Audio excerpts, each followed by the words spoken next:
Okey, Assalamualaikum warahmatullahi taala wabarakatuh. Okey, diharapkan semua pelajar dalam keadaan sihat dan dapat menerima pelajaran seterusnya.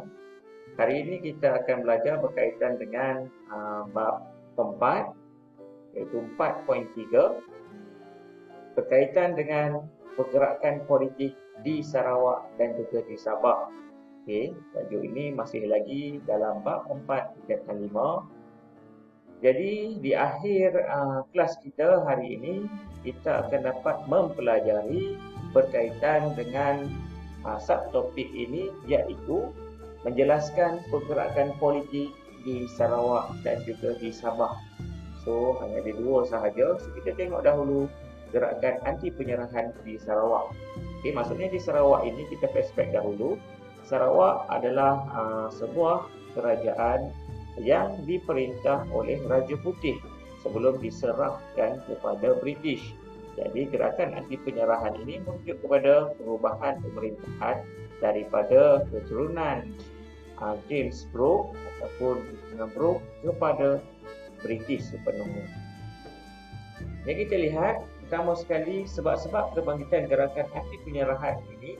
Sebab yang pertama adalah ianya bertentangan dengan Perlembagaan 1941 yang menjanjikan kerajaan sendiri. Maksudnya, ketika ini sebelum berlakunya Perang Dunia Kedua, Charles Vaina Brooke, iaitu Raja Putih ataupun Raja Sarawak yang terakhir, telah menjanjikan akan menyerahkan Sarawak kepada berkerajaan sendiri. Tetapi apa yang berlaku? Charles Vaina Brooke tidak mengotalkan janjinya. Okay? Selepas habis perang. Okay, Charles Vaina Brooke membuat keputusan menyerahkan Sarawak kepada British tanpa berunding dengan orang tempatan atau ketua-ketua mereka. Maksudnya di sini, selepas tamat sahaja peperangan, iaitu Perang Dunia Kedua, Charles Vaina Brooke tidak mahu menyerahkan Sarawak ini ataupun pemerintahannya kepada penggantinya, iaitu Anthony Brooke. Dia kata Anthony Brooke ini tidak layak. Jadi, dia telah membuat keputusan untuk menyerahkan Sarawak kepada British.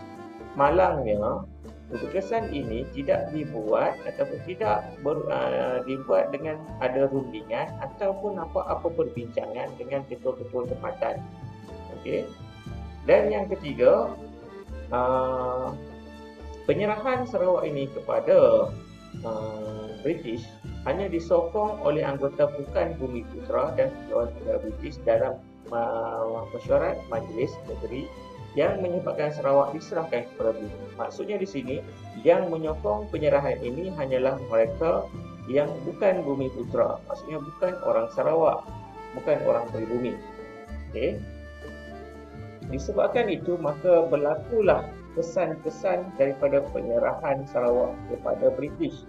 Yang pertama, kerajaan British telah mengeluarkan surat kekeliling bilangan 9 yang memberi amaran bahawa tindakan akan diambil terhadap kaki tangan kerajaan yang terlibat dalam demonstrasi penentangan. Selepas sahaja Sarawak diisytiharkan sebagai tanah jajahan mahkota British pada 1 Julai 1946, maka berlakulah demonstrasi oleh beberapa persatuan yang ada di Sarawak, contohnya daripada Persatuan Kebangsaan Melayu Sarawak, PKMS, daripada Barisan Pemuda Sarawak, BPS, dan juga parti-parti ataupun persatuan-persatuan yang ada di Sarawak itu. Disebabkan itu, hal ini menyebabkan seramai 338 orang kaki tangan awam telah meletakkan jawatan sebagai tanda bantahan terhadap tindakan British ini. Kalau kita tengok, ini kesannya, dan disebabkan itu ada juga Pakatan Sulit yang akhirnya telah menghasilkan satu kumpulan yang selalu kita dengar, iaitu Rukun 13. Ini adalah Pakatan Sulit antara kaum yang terpelajar untuk menentang penyerahan Sarawak terhadap British. Jadi salah seorang yang kita kenal adalah Rosely Dobbie. Rosely Dobbie ini adalah salah seorang anggota Rukun 13. Okey. Dan pesan yang seterusnya adalah Sir Duncan Stewart, iaitu Gubernur Sarawak, telah ditikam oleh Rosli Dobi, iaitu anggota rukun 13 di Sibu. Ini yang berlaku pada 3 Disember 1949, yang mana Rosli Dobi telah membunuh Sir Duncan Stewart ketika dia membuat lawatan di Sibu, yang menyebabkan akhirnya Rosli Dobi dan rakan-rakannya telah ditangkap dan akhirnya dihukum bunuh. Okey, inilah antara perkara yang berlaku di Sarawak. Seterusnya kita lihat gerakan anti penjaraan pula di Sabah. Okey, kalau kita ingat di Sabah ini adalah berkaitan dengan uh, sebelum adanya British adalah sebuah syarikat tersendiri.